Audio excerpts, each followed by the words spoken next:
सलाम पाकिस्तान, मैं हूं इफ्तिखार फिरदौस और आप देख रहे हैं बॉर्डर टॉक्स। नाजरीन, जिस चीज़ का खदशा था आखिर में वो बात हो ही गई और अमेरिका इस जंग का अब हिस्सा ऑफिशियली जो है वो बन चुका है। इतवार की सुबह हमने देखा कि अमेरिका के बमबारों ने ईरान के 3 न्यूक्लियर साइट्स के ऊपर बमबारी की।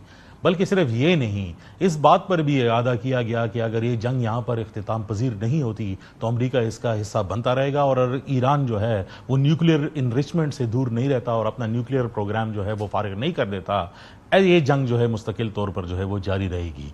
इन सारी बातों के मुहर्रिकात जो सामने आ रहे हैं, इस खित्ते ऊपर किस तरह के जो है उसके असरात होंगे, लेकिन सबसे इंपॉर्टेंटली पाकिस्तान जो ईरान के साथ सबसे बड़ा बॉर्डर जो है रखता है उसके ऊपर किस किस्म के असरात आएंगे और गल्फ कंट्रीज खुसूसन जो यूएई, कतर जहां पर अमेरिकन बेसिस है वो इस जंग का हिस्सा कितनी देर तक जो है वो नहीं बनेंगे। इन सारी बातों पर बात करने के लिए हमारे साथ मौजूद हैं लैला खातून साहिबा, जो मिडल ईस्ट अनसेंसर्ड मीना का जो रीजन है एक थिंक टैंक जो है वो चलाती है और इन सारी उमूर पर जो है वो काफी उबूर रखती है और काफी गहरी नजर रखती है। Thank you very much for giving us time, Laila.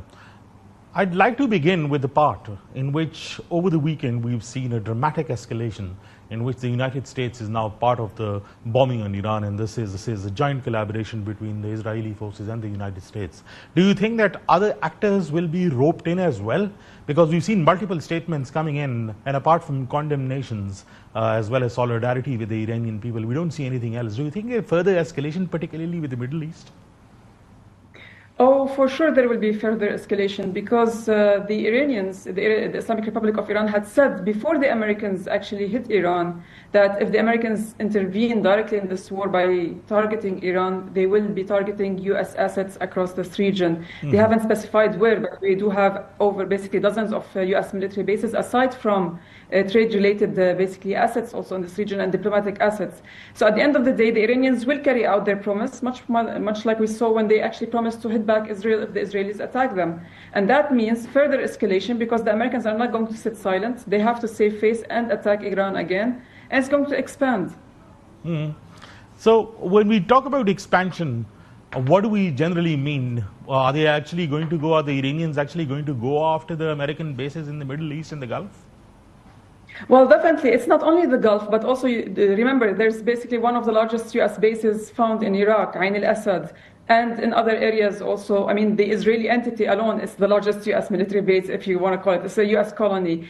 But if you look at the whole situation, this expansion also means other allies being dragged into this. The UK had sent its military assets to the region, including warplanes, last month and earlier this month. And basically that was to support the Americans and the Israelis. So anything that would happen to the Americans and the Israelis, the Iranians will take part. Don't forget that they also have a military base in Cyprus. That means dragging the Eastern Mediterranean region, including Lebanon, Syria, Palestine, and even Jordan at one point in time into this war. Having said that, Iranian allies include not only the Yemenis who continue to pound the Israeli entity, but also Hezbollah in Lebanon, the Iraqi resistance in Syria, in Iraq, as well as new nascent, what you call military movements that are resistance movements in the region, including the Islamic resistance in Syria that we saw them carry out 2 operations against the Israelis in Syria over the past 4 months, but the media doesn't speak about it that much. The most important part is that the Yemenis had vowed 2 days ago that if the Americans continue with this war and continue to carry out aggression against Iran and continue basically to support the Israelis, they will be targeting America directly in the region. So there's a lesser known, factor or a variable that appears, and we haven't seen a lot of discussion on it. There's several entities that are non-state actors, and the Middle East has just gone through a major conflict related to the Islamic State. We know that there is presence of Al-Qaeda elements as well as other several elements within these areas. We've seen a suicide bombing in Syria yesterday in the heart of Damascus. If this conflict with Iran escalates, what's the proposition? Is there a fear that there will be a revival of these non-state actors? Well, it's not a revival as much as basically letting them loose. They are currently on a leash to help Julani's governance in Syria stabilize and basically takes over. But if you look at the whole situation, every single time the Israelis and the Americans are targeted in this region, Al-Qaeda and ISIS move. And we saw yesterday basically ISIS bombarded, claiming responsibility for the suicide attack on the church in Syria, basically in Damascus. Basically, that's the peripheries or suburbs of the capital of Syria. And we have over 50 victims so far, and they're still counting.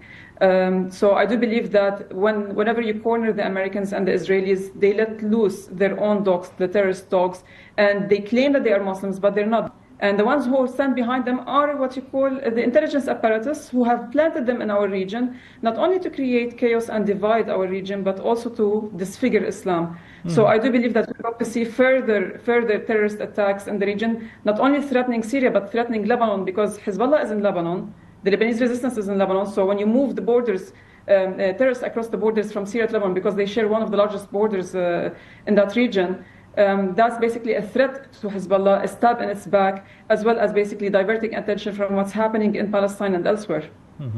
Military strategists, Laila, have been believing that Iran's strength was basically its asymmetrical, forearms like Hezbollah, as well as Hamas, as well as several other militias that are present within Iraq and Syria as well.